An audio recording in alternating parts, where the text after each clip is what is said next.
એવી છોકરી મળી જાય ને જેના બાપા 10-12 કંપનીઓ હોય, 8-10 હોટલો હોય, 20-25 ગાડી હોય, સ્કોર્પિયો, ફોર્ચ્યુનર અને ફલાનું ઢેકણું, અને એ મારા પ્રેમમાં થઈ ગયા ગોડી કે પપ્પા પૈણું તો આ જ છોકરા જોડે પૈણું નકર ના પૈણું.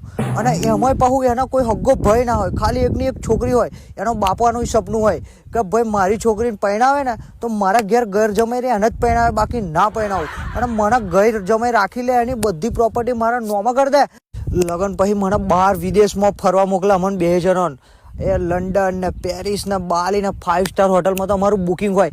મારા સસરાને ફોન કરું કે લાખ નાખો પપ્પા, એટલે સીધા 5 લાખ નાખી દે. આમ જલસા. ઘેર આવું એટલે 10-15 કોમવારીઓ મારા માટે કોમ કરી દે. મારા સસરા કે જમાઈને કશું તકલીફ ના પડવી જોઈએ. એક માથું દબાવે ને એક પગ દબાવે ને એક આમ ફ્રૂટ આમ કોટાવાળી ચમચીથી આમ ખવડાવવાનું, તો આમ બેઠો હોય આ ના મજા કરું. કમાવાનું ટેન્શન નહીં, પૈસાનું ટેન્શન નહીં, ખાલી મોજ કરો, એશ કરો, સસરાને પૈસા બૂમ પડાવો.